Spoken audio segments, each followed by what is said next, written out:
إنما قولنا لشيء إذا أردناه أن نقول له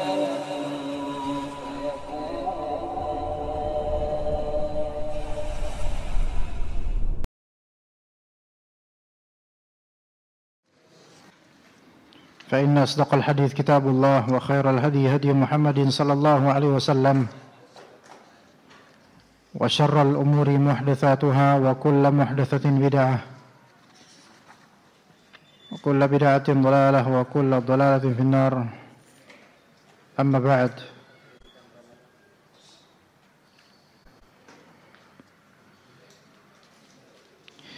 Taib, ikhwas sekalian rahimani wa rahimakumullah, dan juga para akhwat rahimakumullah. Insyaallah kita akan membahas pada sore hari ini bahasan tentang i'tikaf.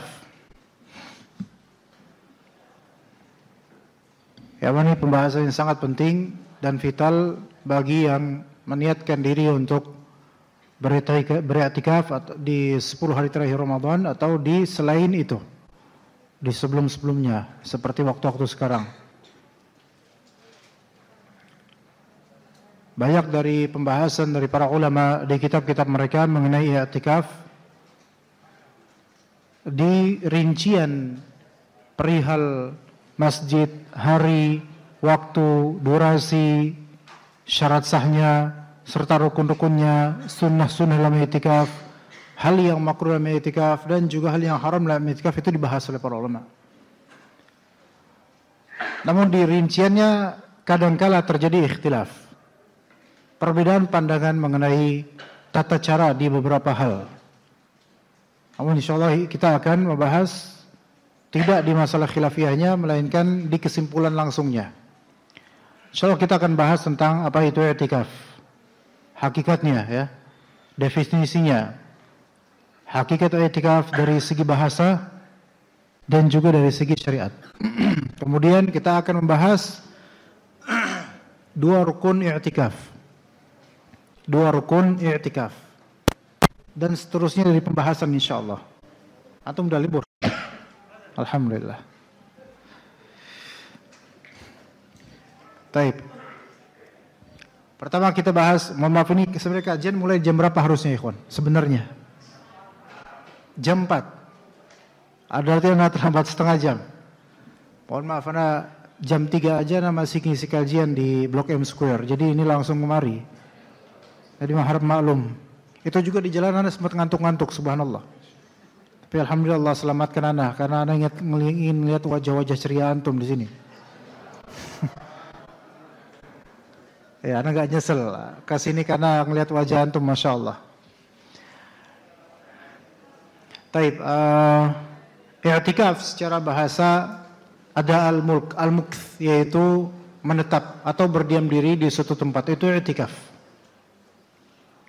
Jadi i'tikaf secara bahasa menetap atau berdiam diri di suatu tempat. Jadi lebih luas, bisa di depan pohon diam gitu, i'tikaf ini berarti. Di gua i'tikaf namanya. Tetapi itu bukan i'tikaf yang syar'i, karena ini hanya sebatas bahasa. Adapun i'tikaf yang syar'i adalah secara syar'i adalah beribadah kepada Allah dengan menetap di masjid walau sementara dengan niatan dan cara khusus. Ana ulangi, Wak, tenang aja, ana ulangi. Beribadah kepada Allah dengan menetap di masjid walau sementara dengan niatan dan cara khusus. Dengan niatan khusus dan cara khusus. Setiap dari huruf di definisi ini harus ditulis, Pak. Jangan sampai luput. Beribadah kepada Allah dengan menetap di masjid walau sementara dengan niatan dan cara khusus. Oke, baik.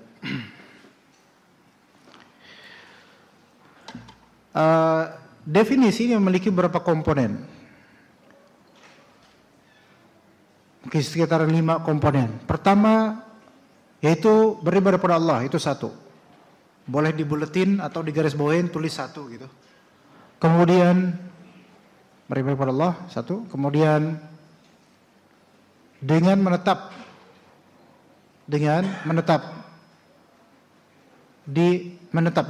ya, stay, mukth, itu 2. Kemudian yang ketiga di masjid, ini pembahasan ketiga, di masjid.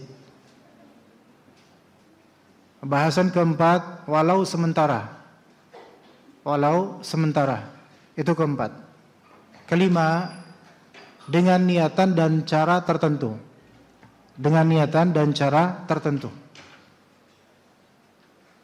Jadi ada 5 pembahasan di definisi i'tikaf.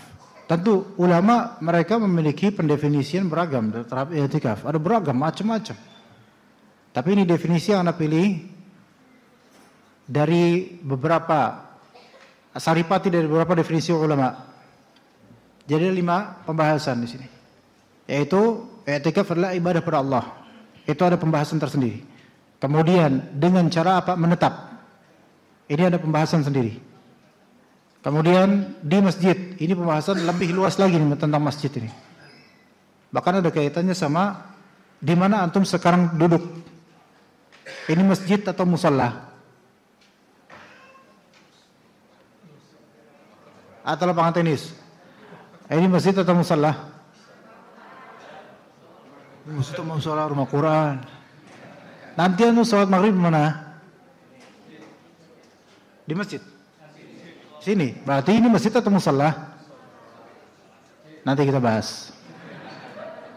Ya. Kemudian yang keempat, walau sementara. Ini sebab pembahasan khilafiyahnya dalam masalah walau sementara ini luas, panjang khilafiyah, perselisihan ulama tentangnya. Tapi kita ambil ringkasnya nanti insyaallah. Yang kelima, dengan niatan dan cara khusus. Kita mulai dari pertama, beribadah kepada Allah. Jadi i'tikaf ini ibadah. Ketika ini ibadah maka butuh 2 syarat, yaitu niat dan butuh syarat yaitu ikhlas dan ittiba' kepada Nabi SAW. Jadi ini ibadah. Ketika ini ibadah maka membutuhkan syarat sahnya. Juga membutuhkan syariat Allah Azza wa Jalla, yaitu tata cara dari Allah Azza wa Jalla, enggak sembarangan. Juga karena ini ibadah maka perlunya kita mengharapkan pahala dari Allah, mengharapkan ridha Allah, mengharapkan surga Allah, mengharapkan ampunan Allah dari ibadah ini. Oke, sehingga i'tikaf wajib ikhlas. I'tikaf wajib ittiba' kepada Nabi SAW. Enggak boleh ngarang, enggak boleh dibuat sendiri. Taib. Ketika harus ibadah harus ikhlas, maka i'tikaf harus ikhlas. Bagaimana kok ikhlas di sini, ikhwan? Ikhlas nih seperti apa? Ikhlas di sini pertama mengharapkan apa yang ada pada Allah. Mengharapkan apa yang ada pada Allah. Apa aja yang ada pada Allah di sini? Pahala, ya. Ganjaran, iya. Ridha, iya. Wajah Allah, iya. Ampunan Allah, iya. Balasan dari Allah, iya. Itu semua adalah mengharapkan apa-apa yang ada pada Allah dengan i'tikaf. Kemudian jika dengan i'tikaf tersebut ada tujuan duniawi, maka tidak boleh sama dengan tujuan ukhrawi itu. Melainkan tujuan duniawi tersebut diminimalisir kalau bisa. Pasti akan Allah penuhi. Cuman jangan dijadikan sebagai tujuan prominent dan maksud dominan. Jangan. Seperti sebagian dari akhwat belum dapat jodoh dan dia pengen dapat jodoh, maka dia pun ikhtiar dengan cara i'tikaf di beberapa malam, terutama malam yang berpotensi Lailatul Qadar. Dia i'tikaf di masjid karena masih belum bersuami, maka tidak wajib untuk izin kepada suami. Betul nggak? Betul. Iyalah. Perempuan perawan mau i'tikaf, terus izin dulu ke suami. Benar nggak itu? Nggak salah lah, karena kan belum punya istri, belum punya suami. Oke, maka dia i'tikaf. I'tikafnya yang dipikirannya itu jodoh. Setiap doanya doa jodoh. Baca Al-Quran, ingat jodoh terus. Berkaitan dengan masalah misalnya tentang neraka, ingat jodoh juga. Tentang surga, ingat jodoh juga. Maka ini berarti i'tikafnya tidak ikhlas. Tapi kan saya jodoh buat ibadah juga. Betul buat ibadah. Tapi kan ibadah bukan harus dengan jodoh. Udah ibadah aja, i'tikaf Allah kasih. Dan memang saya punya beberapa murid yang ketika di zaman dahulu, mungkin 9 tahun lalu, beberapa dari mereka itu belum berjodoh, kemudian ikhtiar dengan i'tikaf, habis itu dapat jodoh. Anda nggak tahu apakah dengan sebab i'tikaf atau bukan, wallahu alam, tapi itu i'tikaf terakhirnya perempuan itu setelah itu. Habis itu berjodoh, nggak boleh lagi i'tikaf sama suaminya. Maka wahai akhwat yang belum berjodoh, pergunakanlah i'tikaf anti ya, kalau bisa. Karena belum ada yang larang. Taib. Kemudian ada ikhwan lain, ada ikhwan yang dia i'tikaf supaya bisa bayar utangnya, udah nggak enak karena ditagih terus. Maka dia punya i'tikaf supaya lancar utangnya, lancar bayar utangnya. Maka ini juga bukan masalah pahala, ini masalah dunia. Maka jangan jadikan ini sebagai niatan dominan dalam i'tikafnya. Ini perhatikan, karena apa? Karena ikhlas itu sulit bagi banyak dari kita. Kadang kita beramal soleh karena ada maunya dari dunia dan itu menjadi niatan yang dominan di hati kita. Sehingga fokusnya ketika ibadah itu dunia dia. Walaupun dia berhajat akan dunia. Namun tidak boleh dia menjadikan itu sebagai tujuan yang dominan. Begitu. Contoh lain, orang ini i'tikaf karena ada calon mertua di situ. Karena calon mertuanya ketua DKM. Ya, kemudian dia pun daftar dan ketika daftar dia nulis pakai huruf kapital semua supaya dibaca oleh ketua DKM. Padahal yang baca panitia dong. Kemudian dia memesan tempat seat, ya tempat, karena di i'tikaf itu boleh mengkhususkan tempat di suatu tempat, boleh. Saat i'tikaf saja, adapun saat sholat berjamaah nggak boleh. Nah, dia memesan tempat di situ dan tempat itu dia tahu biasanya ketua DKM itu ngendok di situ biasanya. Ya, ngendok bahasa lawas itu. Kalau main petak umpet terus nggak mau nyari-nyari namanya apa? Ngendok. Ya, itu orang Betawi zaman dulu. Antum orang mana sih? Hah? Kok nggak tahu ya. Tapi bahasa Jawa juga ada ngendok ya. Taib. Maka hal-hal seperti ini hindari ketika i'tikaf. Ibadah mah ibadah aja. Baca Quran aja. Nggak usah mikirin dunia. Allah jamin insya Allah. Oke, jadi harus ikhlas.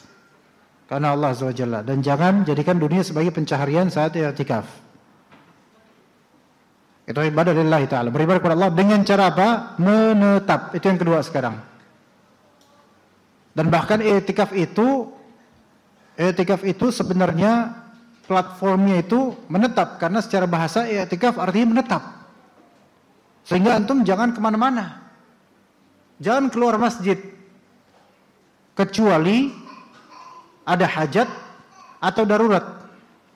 Jangan keluar masjid kecuali ada hajat atau darurat. Maka orang yang i'tikaf kemudian dia keluar masjid secara komplit tubuhnya, keluar masjid tanpa ada hajat keperluan, tanpa ada darurat, maka i'tikafnya batal ketika itu. Memang nggak dosa sih, cuman udah batal i'tikafnya. 10 hari terakhir dia i'tikaf full dari awal sampai akhir, nggak pulang-pulang. Kemudian ketika di hari ke-9 di sore hari masih i'tikaf ini, kemudian dia melihat ada kupu-kupu terbang, dia kejar. Dia pun ke taman, keluar dari masjid. Batal nggak i'tikafnya? Batal. Ada hajatnya dia? Nggak ada. Apa hajat nyari kupu-kupu juga? Nggak ada. Ini kalau terjadi, ya. Jadi menetap, stay di masjid. Anggap ini masjid, maka stay di sini. Kecuali keluar, kecuali apa? Keluar di masjid, kecuali kalau ada hajat atau darurat. Hajat itu adalah sesuatu yang kita butuhkan. Walaupun misal tidak kita dapatkan, itu tidak apa-apa sebenarnya, tapi kita butuh, maka ini hajat. Contoh, ke kamar mandi untuk pipis, itu hajat. Tapi kadang-kadang darurat, karena nggak mungkin ini ditahan. Nah, bisa jadi darurat. Maka ini boleh kamar mandi. Kamar mandi kan bukan bagian dari masjid. Atau Nabi SAW dikatakan oleh Aisyah radhiyallahu anha, Nabi SAW idza jaa al-ashru al-awakhir, jika datang 10 hari terakhir Ramadan, syadda mi'zarah wa ahya laylah wa ayqadha ahlah. Nabi SAW ketika tiba 10 hari terakhir, 10 malam terakhir, maka beliau mengencangkan ikat pinggangnya, yaitu mengencangkan ikatan izarnya, yaitu sarungnya dikencangkan. Artinya beliau betul-betul fokus ibadah di malam-malam terakhir Ramadan. Wa ahya lailah, dan beliau menghidupkan malamnya. Jadi malamnya itu enggak dimatikan dengan tidur, tapi dengan apa? Dengan banyak baca Quran dan zikir dan salat. Wa aiqadha ahlah, dan beliau membangunkan istri-istrinya.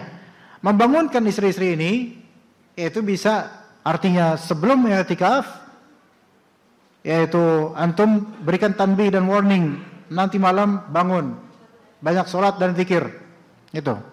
Atau antum pas i'tikaf di masjid, antum berhajat untuk membangunkan istri-istri antum, ya bisa dengan cara pulang ke rumah sebentar, bangunin kalau lagi tidur, bangun, sayang bangun, sholat malam, lagi haid, ya udah baca Quran, lagi sariawan, terus apa lagi terus alasannya, baca Quran, bangunin istrinya, bangunin.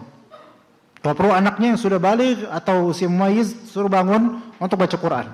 Kemudian balik lagi ke masjid untuk i'tikaf. Itu sah i'tikafnya karena ada hajat. Begitu. Tapi kalau sekarang kan gampang, pakai handphone. Sebelum antum berangkat i'tikaf, antum bilang ke istri antum, nanti pokoknya ringtone jangan di silent, harus dibunyikan. Biar saya nanti pas telepon jam 2, kamu dengar, bangun. Begitu. Ya. Itu boleh enggak itu? Ya boleh, malah bagus itu. Mengunjungi istri tanpa harus ke rumah. Jadi pakai telepon. Gitu. Atau buat grup WhatsApp misalnya sama anak. Istri, anak, antum. Antum, istri, anak. Buat grup WhatsApp. Saling mentahzir satu sama lain. Ya, bangun enggak? Bangun, udah tua gitu misalnya. Bangun. Ini orang kasar seperti ini kira-kira bakal diterima enggak i'tikafnya kayak gini? Misalnya dia segrup WhatsApp, atau misalnya dia punya anak di Jakarta 1, di Solo 1. Bangunin. Atau dia punya istri beberapa, bangunin semuanya. Lewat WhatsApp, telepon, bangun, teror terus gitu. Anak kayak gitu, ikhwan. Beberapa istri anak kayak gitu. Kalau misalnya ini bahkan grup WhatsApp, satu grup WhatsApp kita semua. Untuk memberikan report amalan pas Ramadan itu satu grup WhatsApp. Kalau yang lebih dari satu aja bisa, masa satu doang nggak bisa? Ayo, harus tegas laki-laki itu kepada istrinya. Berikan report, kamu udah ngapain aja hari ini. Tapi si suaminya juga harus beramal, jangan cuma istrinya doang disuruh. Ya, begitu. Maka dibangunkan istrinya. Ketika dia i'tikaf di rumah istrinya, karena punya anak, ya udah di rumah, bangunin, teleponin.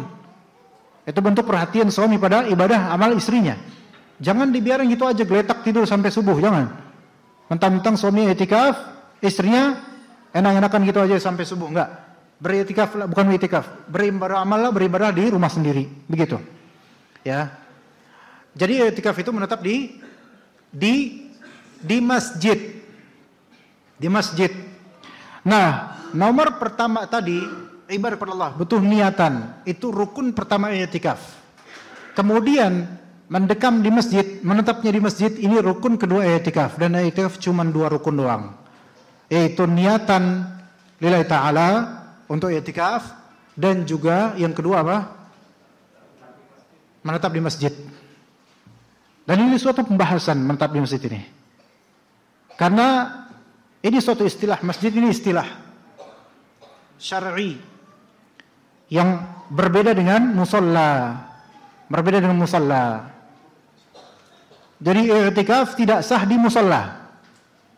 I'tikaf sah di masjid. Dengan dalil kata Allah Azza wa Jalla, "Wala tubashiruhunna wa antum 'akifuna fil masajid." Dan janganlah kalian bercampur dengan istri sekalian, maksud bersetubuh dengan istri sekalian saat kalian sedang i'tikaf di masjid. Maka kata para ulama, di antara rukun i'tikaf yang tidak boleh, tidak harus begini, yaitu tetap di masjid. Tetap di masjid. Kalau tidak di masjid tidak sah. Nah, sekarang pembahasannya adalah apa bedanya masjid dengan musalla? Nah, itu. Mal farqu bainal masjid wal musalla?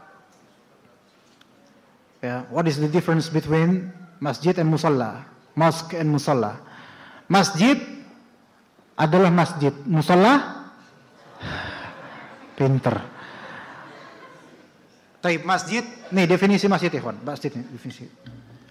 Karena istilah atau definisi syar'i beda dengan bagaimana pandangan uruf kita. Boleh antum catat dulu. Masjid adalah tempat dan bangunannya yang diwakafkan atau semakna dengan wakaf. Nah, semakna dengan diwakafkan. Yang diwakafkan atau semakna dengan diwakafkan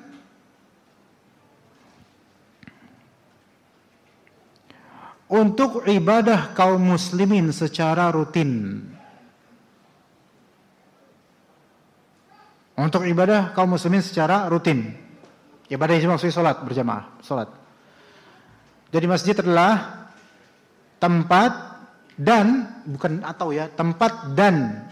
Berarti harus dua-duanya nih, tempat dan bangunan yang diwakafkan atau semakna dengan diwakafkan. Dengan tujuan apa? Ibadah rutin kaum muslimin. Ya, artinya didirikan padanya sholat berjemaah. Kalau bisa 5 waktu gitu. Ana berikan antum waktu sekitar 30 detik untuk merenungi apa yang tadi antum tulis atau antum dengar dari definisi masjid. Ana dimin antum sebentar. Enggak dikasih air minum nih ana nih, subhanallah. Ana jauh-jauh dari sini.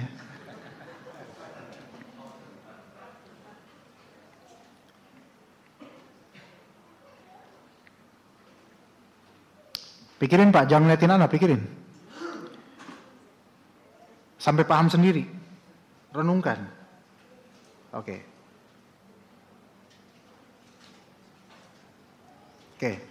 Selesai. Time's up. Udah selesai. Rumah Quran ini masjid atau musola hukumnya kalau antum sholat di sini? Tuh pinter, alhamdulillah. Musola, oke. Musola Az-Zainiyah yang ada di belakang Kalibata Mall di Pasar Kaget itu musola atau masjid hukumnya? Emang tahu? Kalau nggak tahu nggak usah jawab. Orang nggak tahu jawab. Nggak tahu kan? Nggak tahu. Musola di desa Dadi Harja, Kecamatan Rancah, Kabupaten Ciamis, di dekat sawah, itu masjid atau musola itu? Bilang aja nggak tahu Pak. Anda yang tahu, antum nggak tahu. Nggak usah jawab kalau nggak tahu. Bilang nggak tahu. Baik. Lihat masjid tadi tempat dan bangunan. Anda bilang tempat, place, nggak mesti tanah, tempat. Nggak mesti tanah tapi tempat, place, tempat dan bangunannya. Yang diwakafkan atau semakna dengan diwakafkan untuk tujuan ibadah rutinan kaum muslimin, yaitu sholat berjamaah. Tempat, oke? Bukan tanah. Tanah itu nggak mesti diwakafkan kadang-kadang. Oke? Sekarang coba misalnya Masjid Nurul Iman Blok M Square, itu hukumnya masjid atau musola? Memenuhi kriteria nggak di situ? You decide. Antum tahu kan? Maksudnya antum tahu tempat itu gitu. Itu masjid atau musola Pak? Masjid. Secara syariat bukan secara uruf. Kalau uruf lah pasti masjid karena gede. Gimana?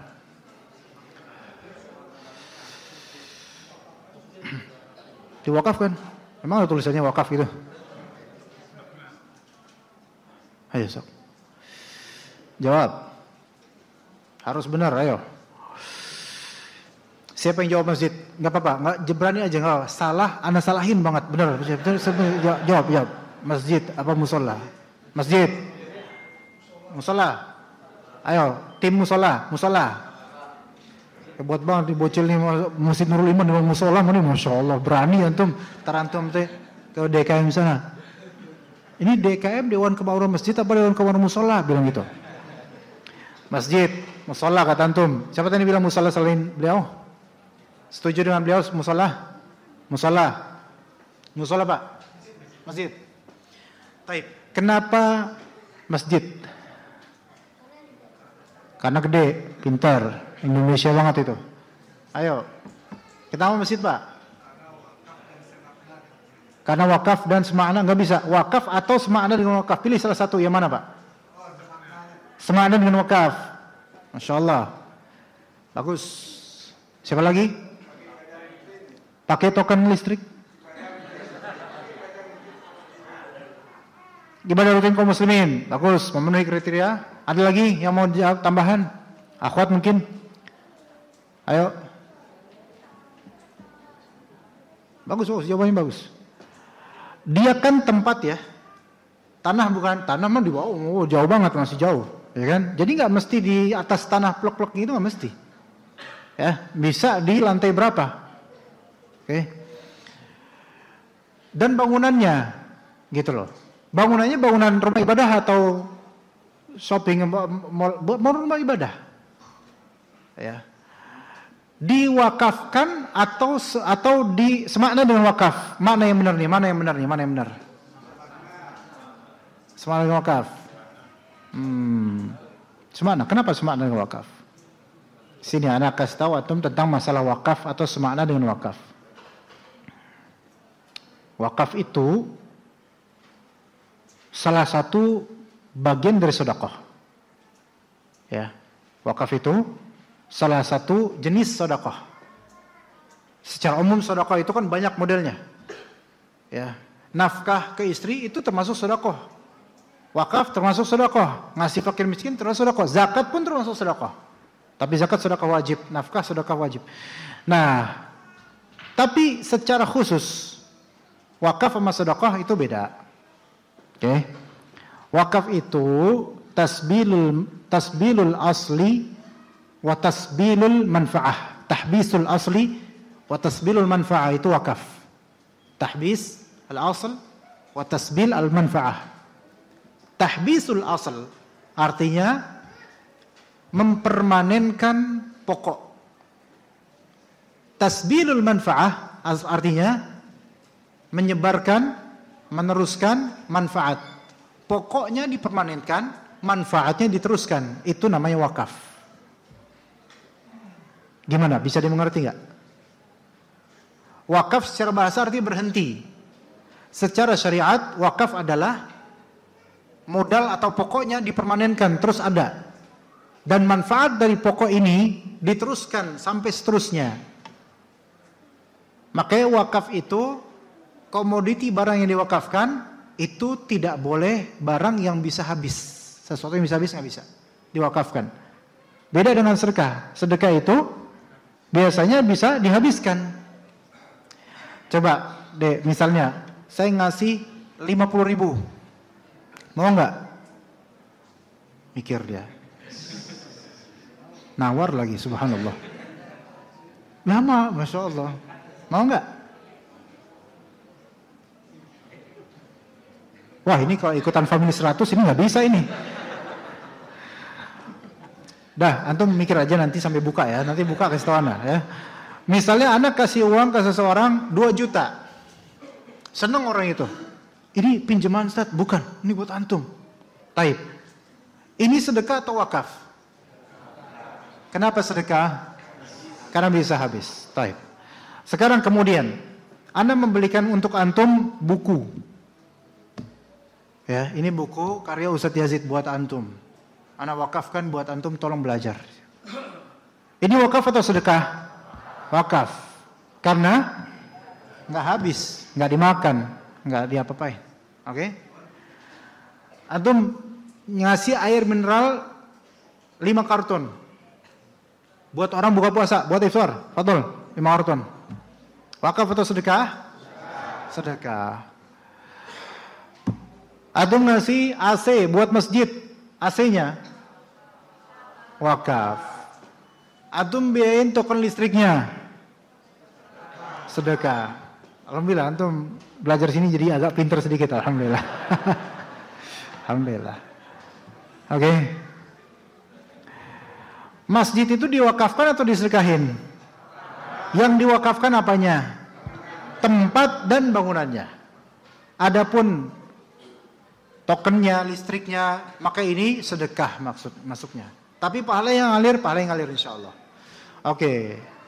Wakaf tadi ngerti berarti ya wakaf ya. Wakaf itu kepemilikannya berhenti terhadap makhluk, melainkan kepemilikannya sekarang milik Allah Subhanahu wa taala. Makanya wakaf itu nggak bisa kemudian diambil alih lagi oleh manusia.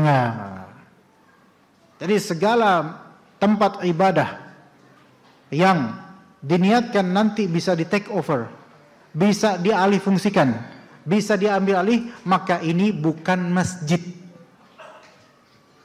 Gitu. Ya. Nah, oke. Tadi wakaf udah selesai, wakaf.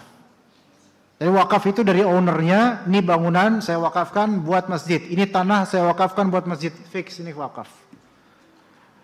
Kalau yang semakna dengan wakaf seperti apa? Dia yang nasnya bukan lafal wakaf. Ya, nasnya itu peruntukannya bukan lafal wakaf, nggak pakai teks wakaf, bukan. Tapi maknanya makna wakaf. Saya kasih contoh. Mau kemana dek? Saya kasih contoh. Misal buildings, perumahan, komplek, oke? Di building itu kan ada basement, ada lantai berapa. Kadang-kadang sebagian building itu baik rooftop, basement atau lantai berapa, kadang diperuntukkan khusus untuk masjid di beberapa spot atau salah satu spot. Oke. Dari pihak building mengatakan, jadi para sivitas atau para tenor atau orang-orang gedung, orang-orang yang bekerja di situ, mereka bersepakat untuk membuat masjid di basement 1 misalnya, B1. Kita buat masjid di situ yuk. Daripada kita keluar-keluar repot. Dah, kita nanti kosot fokusnya di situ konsentrasinya. Maka mereka pun urunan secara swadaya untuk menyumbang supaya jadi masjid. Kemudian mereka meminta izin pada pihak building untuk meresmikan dan membiarkan pembangunan masjid secara permanen di B1. Sehingga jadilah masjid terbangun. Dari pihak building meresmikan, boleh silakan. Dan ketika apakah akan dialihfungsikan pada waktunya? Enggak, ini permanen. Maka ini semakna dengan wakaf. Maka ini masjid enggak? Boleh enggak etikaf di situ? Boleh. Nah, alhamdulillah. Komplek atau perumahan. Pemerintah menetapkan bahwa setiap komplek atau perumahan maka developer diwajibkan untuk menyisakan sekian persen untuk fasilitas umum atau fasos dan semisalnya. Betul enggak? Ini komplek bukan? Ini komplek perumahan bukan ya? Iya. Nah, harus ada sekian persen baik untuk taman, fasilitas umum pokoknya. Oke, maka ada tersisa itu. Warga kemudian mikir, lah kalau misalnya kita sholat di luar komplek mulu, repot lah. Udah deh, ayo kita orang komplek kita bikin masjid di sini. Maka sepakatlah dibikin masjid di salah satu zona atau bagian dari fasum, fasilitas umum. Kemudian minta izin sama developernya. Maka developer pun menyetujui ini spot khusus untuk masjid. Ditanya kemudian apakah ini akan dialihfungsikan pada waktu nanti? Enggak. Dah ini udah buildingnya untuk masjid. Wah kelas. Enggak usah diganggu lagi, ini untuk masjid, untuk kaum muslimin di sini. Dah. Apakah ini semakna dengan wakaf atau tidak? Iya. Boleh enggak i'tikaf di sini? Boleh. Walaupun sertifikatnya bukan sertifikat wakaf, karena sertifikat negara itu formalitas negara. Yang dilihat syariat adalah hakikat syar'inya, niatan yang dilihat di sini. Gitu, paham enggak di sini, Fon? Kayak contoh misal talak. Suami menceraikan istrinya. Udah, kalau gitu saya ceraikan kamu. 1 talak jatuh. Ya. Istri nangis, 5 hari nangis. Terus nggak dirujuk-rujuk. Berapa kali haid? Sampai 3 kali haid. Nggak dirujuk-rujuk. Maka kemudian udah pisah nggak? Ya pisah. Tapi belum diurus surat cerainya. Oke? Baru diurus kapan selesainya? 2 tahun kemudian. Itu pun yang ngurus istri. Dan dengan sertifikat gugat cerai. Akte gugat cerai. Mana yang dipandang syariat sekarang? Yang sertifikatnya, waktu sertifikatnya atau waktu cerainya? Waktu cerainya, karena inilah syariatnya di sini. Adapun ini formalitas untuk bisa nikah lagi nanti, formalitas. Gitu.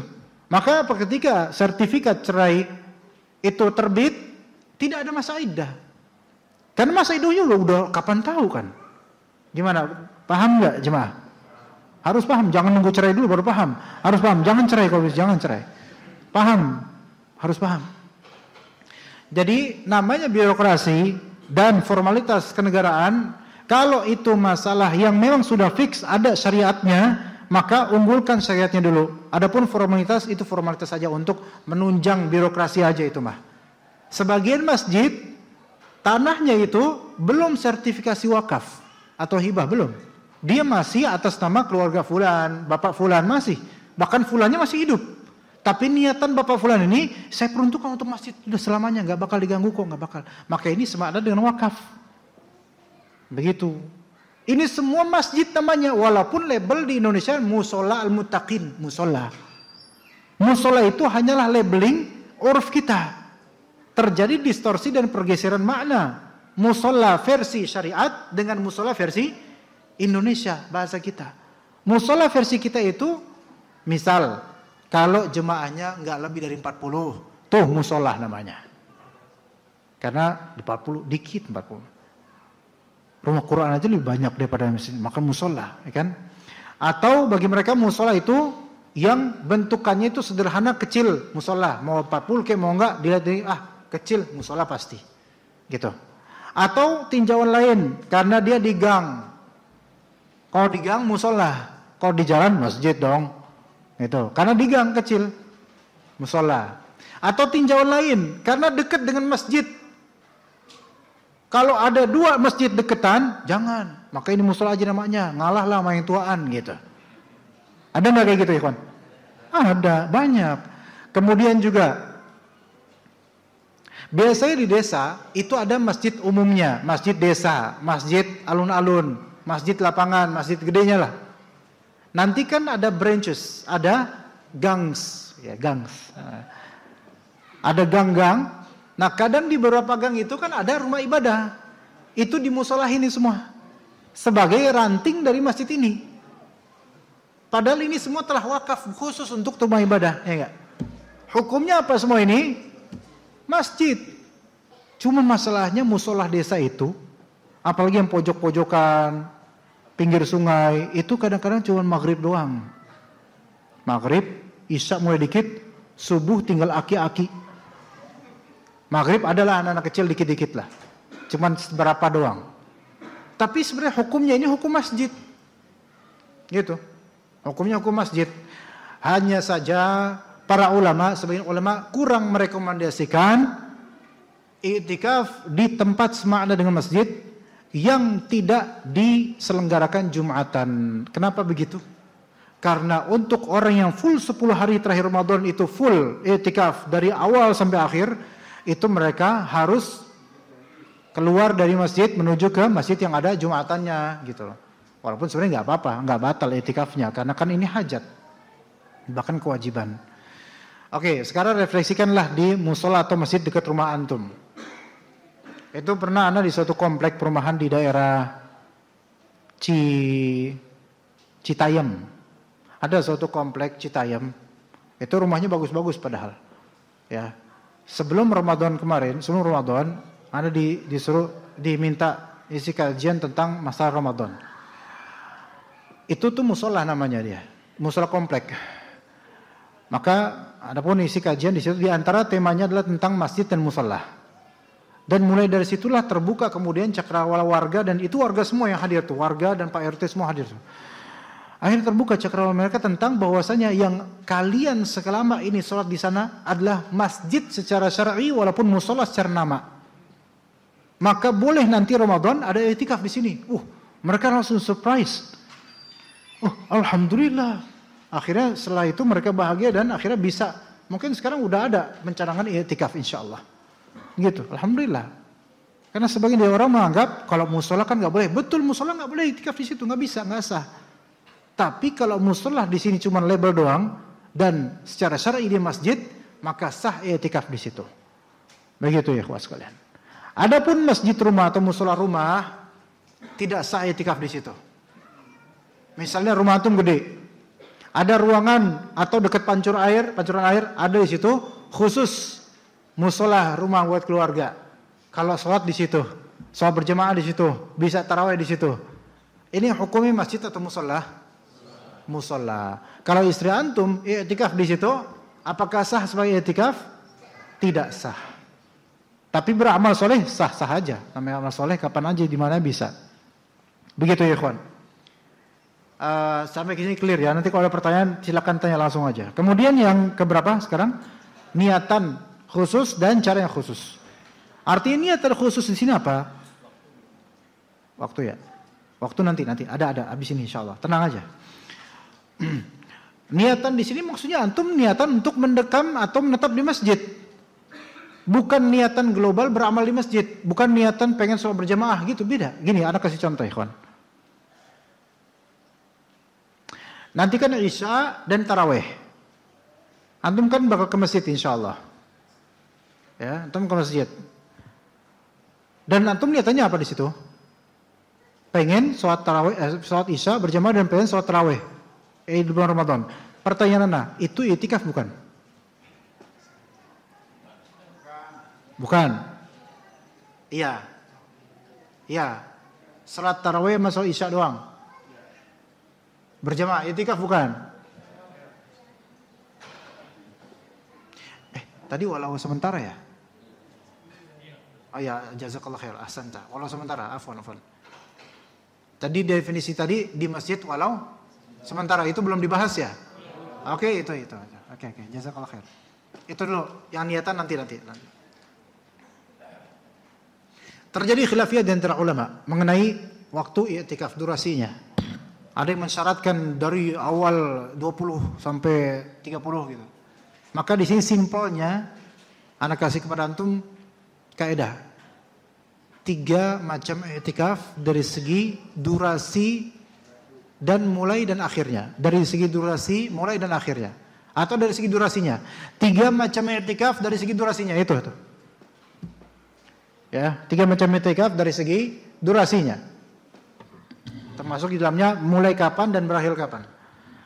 Kalau di sini i'tikaf itu bisa kapan aja sebenarnya. Ya. Itu patrikan itu, i'tikaf itu bisa kapan saja. I'tikaf itu disyariatkan walaupun di luar Ramadan. Di luar Ramadan antum bisa i'tikaf. Namun ketika Ramadan lebih diutamakan. Dan paling utama di 10 malam terakhir Ramadan. Dan lebih diunggulkan lagi di malam-malam ganjil karena potensi Lailatul Qadar gitu. Ya. Itu patrikan itu. Taib. 3 macam i'tikaf. Pertama, i'tikaf yang paling sempurna. Akmal. I'tikaf paling sempurna. Itu pertama. Kedua, i'tikaf yang sempurna. Bukan paling, tapi yang sempurna. Itu yang kedua. Yang ketiga, i'tikaf yang cukup. Sah dan cukup, tapi enggak sempurna.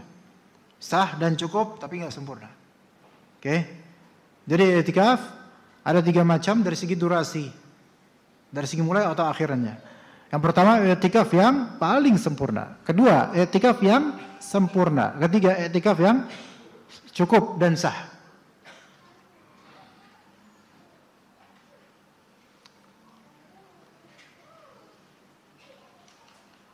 I'tikaf yang paling sempurna itu kayak apa?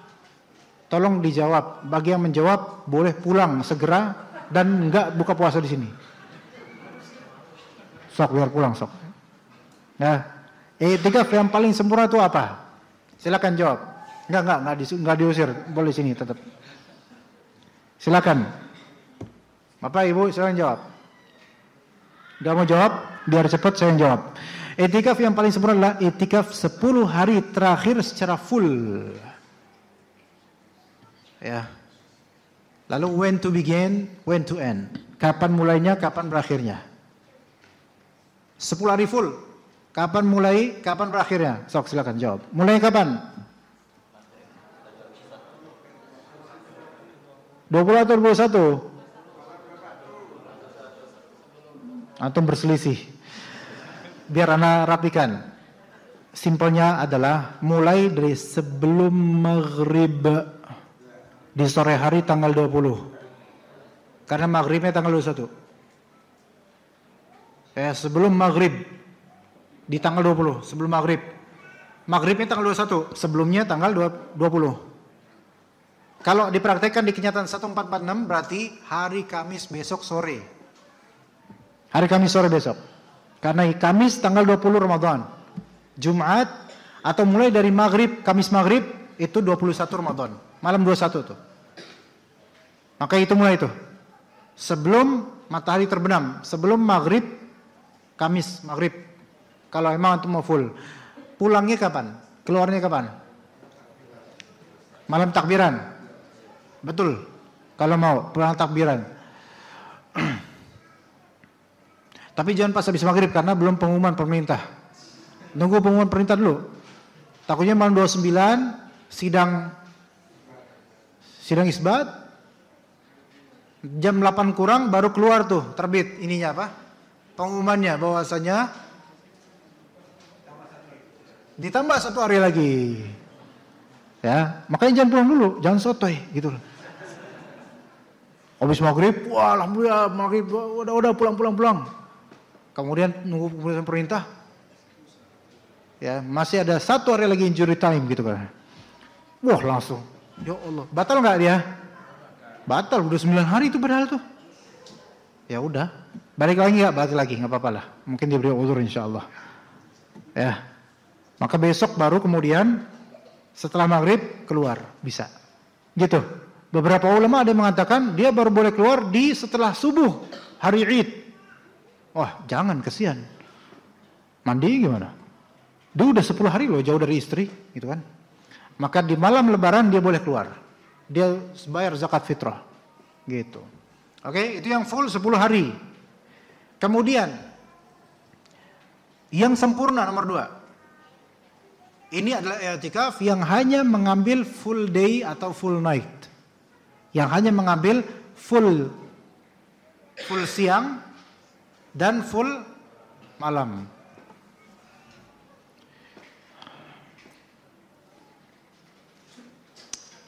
Kalau dia ngambil full siang, mulai dari kapan sampai kapan? Masuk masjid sebelum subuh. Keluar masjid ba'da maghrib. Ini full day. Antum mau jadi ustadz ya? Ikutin gerakan-gerakan anak, nanti jadi ustadz. Iya. Anak antum juga pak? 3-tiganya anak antum? 2 ini. Ya, antum anak siapa? Oh, Masya Allah.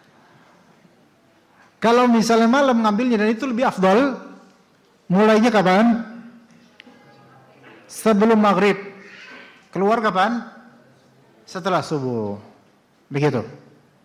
Itu kalau yang mau full. Itu sempurna. Nanti kalau malam Lailatul Qadar misalnya malam ganjil, potensinya Lailatul Qadar, kalau memang mau full, ya sebelum maghrib antum datang masjid. Dan jangan keluar dari masjid setelah itu. Oke. Yang ketiga yaitu yang mencukupi kafi dan sah. Ini adalah i'tikaf juz'i, yaitu i'tikaf hanya mengambil serpihan waktu saja. Enggak full siang, enggak full malam, apalagi enggak full 10 hari terakhir enggak full.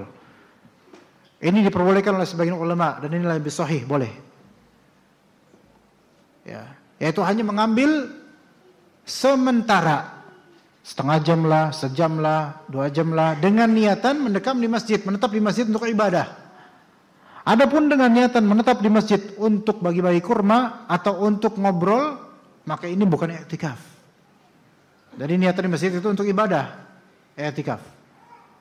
Misal, sebelum antum berangkat sholat isya, antum niatin misalnya di hati. Nanti habis tarawih saya bakal baca Quran dulu 1 juz. Oke. Mana yang menjadi i'tikaf? Pas lagi sholat isya, pas lagi sholat tarawih, apa pas lagi baca Quran 1 juz? Baca Quran 1 juz. Itu i'tikaf. Segitu doang? Segitu doang.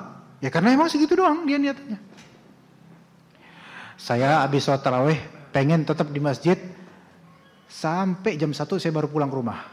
Berarti nilai i'tikafnya dari selesai tarawih sampai jam 1. Gitu. Tapi kalau misalnya amalan-amalan lazim di masjid itu terinclude dalam amalan i'tikaf, maka itu termasuk amalan i'tikaf. Anda kasih contoh. Kalau antum masuk masjid niatan i'tikaf sebelum maghrib dan sampai habis subuh antum baru keluar dari masjid, maka apakah sholat maghrib, sholat isya, sholat tarawih, dan sholat subuh itu termasuk amalan i'tikaf atau enggak? Termasuk, Pak. Termasuk. Gitu. Karena mereka enggak independen. Mereka terinclude dalam durasi full i'tikaf. Sama kalau i'tikaf 10 hari full, maka semua amalan zikir, amalan soleh apapun di dalam masjid itu tergolong amalan i'tikaf. Oke gitu ya. Jelas insyaallah. Dan rata-rata kita hanya bisa nomor berapa? Nomor 3. Rata-rata gitu. Walaupun ustadz bisa nomor 3. Begitu. Oke. Kemudian niatan i'tikaf. Niatan i'tikaf yaitu niatan untuk beribadah plus ya mendekam, menetap di masjid. Itu bisa dilakukan di luar Ramadan, bisa. Ya. Jadi itu semua i'tikaf sebenarnya. Cuman i'tikaf itu lebih populer ketika Ramadan gitu. Dan pahalanya lebih besar ketika Ramadan. Apalagi gitu ya Lailatul Qadar. Jauh lebih besar. Niatnya khusus, caranya juga khusus, yaitu kalau memang antum niatan i'tikaf, maka perbuatannya itu perbuatan i'tikaf.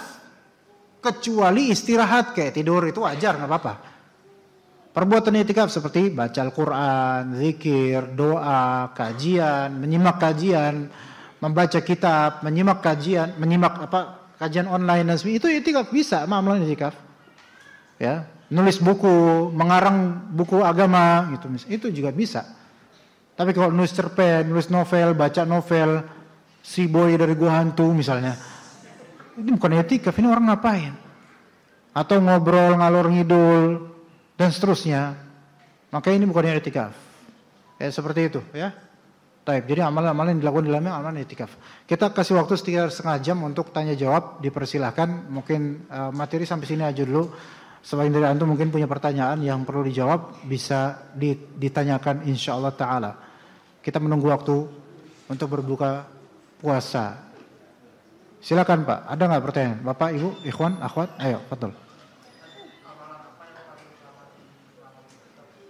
Amalan paling utama di malam i'tikaf, selain amalan wajib ya, kalau salat berjamaah atau salat fardu wajib. Tentu amalan paling utama adalah membaca Al-Quran. Karena di surat Al-Qadar turunnya atau Lailatul Qadar, surat Al-Qadar. Itu kata Allah, inna anzalnahu fi Lailatul Qadar. Berarti apa-apa yang berkaitan dengan Al-Quran itu yang paling utama ketika itu. Ya apa-apa, jawabannya adalah apapun yang berkaitan dengan Al-Quran itu yang paling utama ketika itu. Yang berkaitan dengan Al-Quran apa? Tilawah, murajaah, salat, ya. Makanya sebagian masjid mengadakan salat tahajud atau qiyamul lail jam 2, jam 3, ya itu. Ya. Terutama di malam-malam 10 terakhir dan malam ganjil diadakan tuh. Karena itu amalan terbaik ketika itu. Membaca kitab tafsir Al-Quran, apa-apa yang berkaitan dengan Al-Quran, itu yang paling utama, ya. Karena Rasulullah SAW juga di setiap malam Ramadan beliau belajar Al-Quran dari malaikat Jibril. Berarti membaca Al-Quran, murojaah, belajar Al-Quran, belajar tafsir itu yang paling utama. Baca salat qiyamul lail yang panjang dengan bacaan Al-Quran itu yang paling utama di malam Al-Qadar. Begitu. Allahu a'lam. Ya. Fadal. Ada lagi? Pak, ya fadal.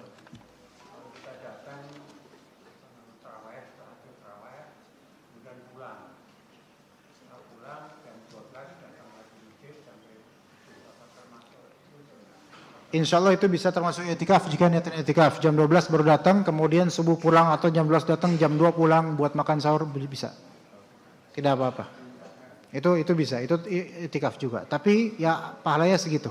Sesuai durasi yang dihabiskan di masjid dan amalan di sana. Begitu, Pak. Ya. Silakan yang langsung, Fadl. Ada lagi? Atau masih dipertimbangkan? Yang akhwat mau tanya silakan. Mau pakai speaker boleh, mau pakai tertulis boleh, mau pakai mata batin juga boleh, mau pakai apa terserah. Afwan Ustaz, bisakah kalau kita mewakafkan gedung untuk masjid tapi dengan jangka waktu misal 5 atau 10 tahun saja, setelahnya bisa diambil lagi? Khilaf di antara ulama sebenarnya. Ya karena antum nanya gini, ya udah anda jabarkan khilafiyah ini. Sebagian ulama mensyaratkan wakaf itu permanen. Sebagian ulama lainnya membolehkan wakaf temporary yang disebut wakaf muaqqat. Tapi pada asal wakaf itu muabbad, yaitu abadan, selamanya. Itu pendapat yang lebih kuat sebenarnya. Nah, wakaf yang temporary ini memang ada ulama berpendapat demikian. Tetapi nilai kekuatannya tidak sekuat pendapat yang mengabadikan harus abadi wakaf itu. Kasus ini mewakafkan gedung untuk masjid dengan temporary 5 sampai 10 tahun, kendati pun sebagian ulama membolehkan, tetapi ini bukan yang selayaknya difatwakan gitu maksudnya. Yaitu sebaiknya tidak termasuk wakaf, tapi tidak termasuk masjid gitu lah ya. Tetapi secara makna wakaf, bagi yang membolehkan wakaf temporary, ya bisa menjadi wakaf dia. Hanya anak kurang ke pendapat yang membolehkan, enggak. Anak lebih ke pendapat yang mengabadikan, harus abadi. Gitu. Wallahu alam. Anak bilang kurang karena apa? Karena pendapat yang membolehkan pun untuk zaman modern ini juga ada kekuatan, ikhwan. Ya, ini apa namanya, kita buka-bukaan aja maksudnya. Zaman sekarang masalah muamalah dan seterusnya itu variannya itu luar biasa banyak. Dan unlimited, tiap hari bisa aja transaksi dan muamalah itu ada update yang terbaru, modelnya beda, model ini beda, model itu beda. Dan gedung-gedung buildings itu mereka kadang memiliki mekanisme yang berbeda, akad-akad yang berbeda, tata cara berbeda, uruf yang berbeda. Yang kadang-kadang dari bosnya itu mengatakan ini sampai 10 tahun aja saya peruntukkan untuk masjid. Nah, ini menjadi syubhat bagi sebagian orang. Ada yang seperti itu. Ada yang seperti itu. Ya, karena apa? Karena gedungnya sewaan. Anak kasih contoh yang real. Gedung Lipia misalnya. Lipia, kampus anak dulu.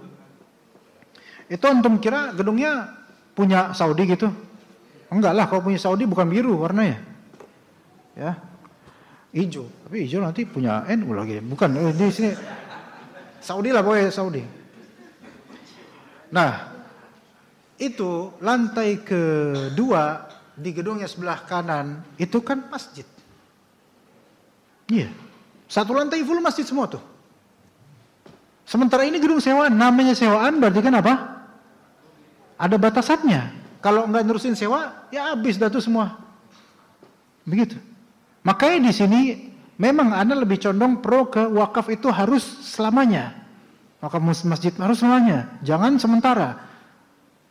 Tapi juga dari segi kenyataan di dunia modern sekarang ini, pendapat yang kedua ini bisa dipakai kadang-kadang. Di antaranya untuk itu. Ya untuk yang kayak gedung kayak Lipia. Kampus syariat itu. Kampus syar'i. Itu masjidnya di lantai 2. Dan gedungnya gedung sewaan. Namanya gedung sewaan apakah permanen atau temporary? Temporary. Kalau misalnya pihak dari Saudi pengen ganti pindah ke gedung yang lebih afdal yang lainnya jauh dari Plainfield misalnya, bukan di Buncit ya, di lainnya gitu. Maka itu berarti masjidnya apakah permanen di situ harus tetap ada masjid terus di situ? Udah enggak ada, akan disewa oleh perusahaan lain dan enggak jadi masjid lagi dong. Nah, di sini Antum tanya tuh anak-anak Libya tuh. Iya, anak kan bukan anak Libya lagi, jadi antum jangan tanya anak. Iya, antum tanya tuh anak Libya, akhi, antum anak Libya ya? Bukan anak Umi Ana, ya Masya Allah.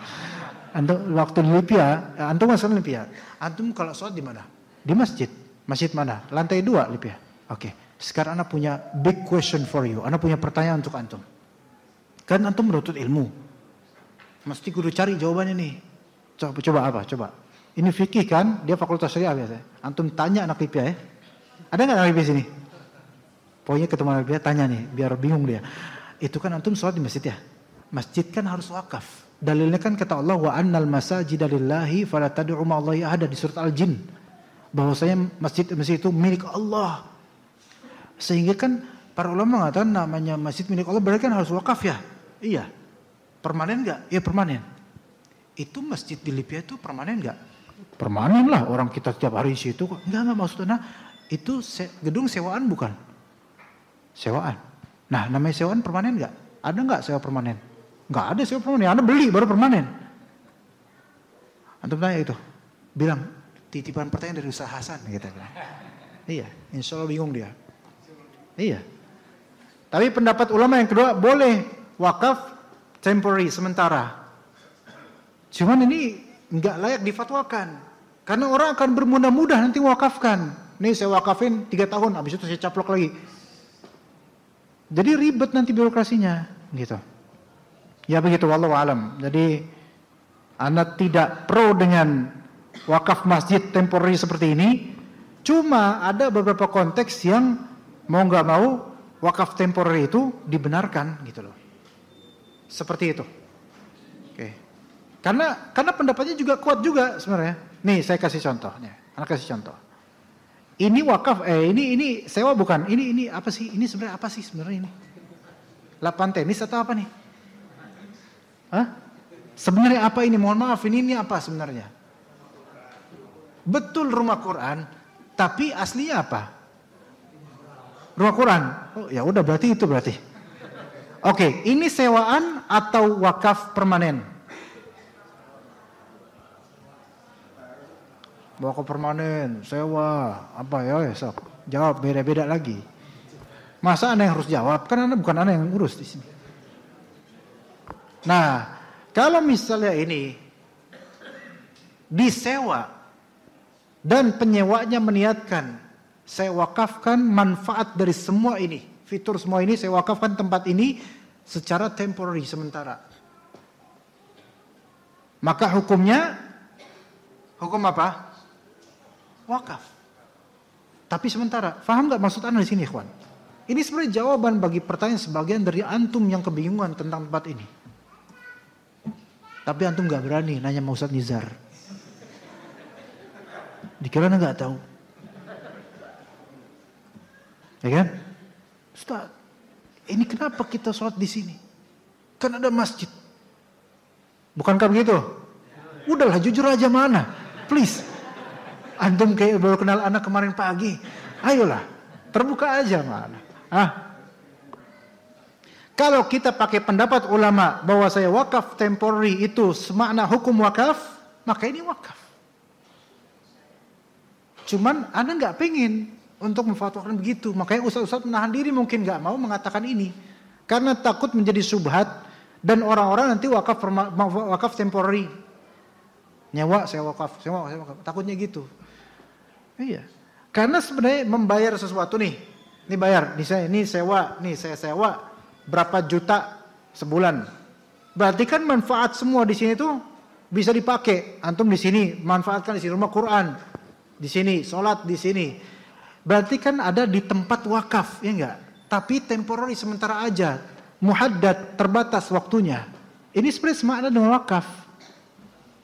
Gitu. Cuman jadi agak sedikit aneh aja untuk sebagian pihak. Begitu ya, ikhwan. Ya. Tapi tetap ini ana sendiri enggak menganggap ini masjid walaupun wakaf temporary enggak, ini bukan masjid. Karena coba subuh ada yang sholat sini? Oh kan, zuhur, asar, nggak ada. Maghrib paling itu juga sebagian malam ya enggak. Sementara rumah ibadah masjid itu adalah yang ada ibadah rutin kaum muslimin di situ. 5 waktu kalau bisa. Nah ini kadang-kadang aja, temporary aja. Maka ini hukumnya hukum musola tetap. Walaupun misal ada wakaf temporary, ini hukum musola. Oke? Clear ya insyaAllah ya? Dah nyantai aja lah, santai aja. Bismillah Ustaz, apakah i'tikaf boleh dibersamai oleh istri dan anak dengan niatan ibadah pada Allah? Ya boleh lah, kenapa enggak? Tapi misah. Istri di tempat perempuan, suami di laki-laki. Jangan, saya sewa kamar dah di masjid. Ya, itu antum enggak i'tikaf itu. Gimana sih mau kamar di masjid, sewa kamar, subhanallah. Tadi istri tempatnya, enggak apa-apa. Istri di perempuan, suami di tempat laki-laki, ikhwan. Nah anak-anak ini taruh mana? Di tempat penitipan anak ya misalnya. Bisa ya.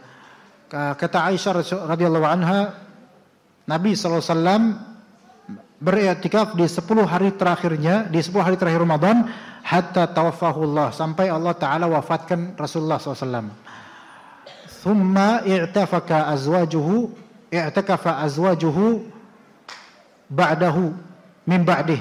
Kemudian istri-istrinya setelah wafatnya Rasulullah, istri-istrinya pun i'tikaf setelah kepergian Rasulullah SAW. Ini menunjukkan perempuan boleh i'tikaf. Dan ketika masih bersuami, masih ada suami, masih hidup, dan ada suami, boleh bareng-bareng i'tikaf, tapi di tempat yang berbeda. Kiat mendapatkan Lailatul Qadar, mohon penjelasannya. Mendapatkannya adalah dengan mendapatkan Lailatul Qadar itu adalah dengan beribadah di malam Al-Qadar. Baik dia i'tikaf atau tidak i'tikaf. Jadi namanya dapatin Lailatul Qadar itu bukan syaratnya adalah i'tikaf, bukan syarat. I'tikaf bukan syarat. Tapi syaratnya adalah ibadah ikhlas dengan benar ketika itu. I'tikaf itu sunnah, bukan syarat dapatin Lailatul Qadar. Maka perempuan yang ada di rumahnya menjaga anaknya sambil baca Quran di malam Al-Qadar, maka dia dapat malam Al-Qadar dengan kadar ibadah dia di situ. Dan laki-laki lebih afdol tentu i'tikaf. Karena Rasulullah begitu. Lebih afdol. Dan semampunya. Kalau misalnya dia nggak bisa i'tikaf karena dia security. Karena dia satpam misalnya. Maka dia i'tikaf di pos satpam. Bukan i'tikaf namanya. Maksudnya dia beribadah di pos satpam. Baca Quran. Gitu. Dapat nggak malam Qadar? Dapat insyaallah. Kullun ya'malu ala syakilati, semua beramal sesuai dengan bagaimana dia. Cuma tentu yang i'tikaf jauh lebih afdol karena isabatus sunnah, sesuai dengan sunnah. Adapun yang enggak i'tikaf kalau tanpa uzur, maka dia kadarnya segitu pahalanya. Dan yang enggak i'tikaf karena ada uzur, seandainya uzur itu enggak ada, dia pasti bakal i'tikaf, maka dia bisa mendapatkan ganjaran seperti orang yang i'tikaf karena kejujuran dia terhadap Allah Azza wa Jalla. Begitu ya. Seperti itu insyaallah. Beribadah, apapun, baca Quran, salat, doa, zikir dan seterusnya. Taib. Ada pertanyaan lagi ikhwan? Langsung mungkin. Ikhwan atau akhwat? Panitia biasa gimana Pak? Apa udah selesai atau gimana? Kita ngapain nih sekarang? Hah? Nunggu mereka tanya atau gimana Pak? Biasanya gimana biasanya? Kalau udah cukup, betul. Kalau cukup udah. Ya. Karena kita udah maka kita cukup, dan ketika kita cukup maka kita udahan ya. Oke. Yakin udahan atau kita tapan dulu ya? Kita selesai dulu. Insyaallah kabar-kabar kita ketemu lagi insyaallah. Barakallahu fikum jami'an. Mudah-mudahan bermanfaat. Dan semoga Allah jadikan amal puasa kita diterima oleh Allah Azza wa Jalla. Semoga Allah Subhanahu wa taala berkati keluarga kita semua. Dari anak, istri, suami, orang tua. Semoga Allah Subhanahu wa taala berkati keluarga kita semua dan menjadikan keluarga kita berkumpul di dunia karena ketaatan kepada Allah. Dan bagi yang nanti insyaallah pulang kampung di hari-hari terakhir Ramadan, semoga Allah taala mudahkan proses pulang kampungnya, mudahkan silaturahimnya, limpahkan pahalanya dan berkahi semua sedekah-sedekahnya kepada keluarganya. Barakallahu fikum jami'an wa sallallahu ala nabiyina Muhammad wa ala alihi wa sahbihi ajma'in. Subhanakallahumma bihamdika asyhadu an la ilaha illa anta astaghfiruka wa atubu ilaik. Wassalamu alaikum warahmatullahi wabarakatuh.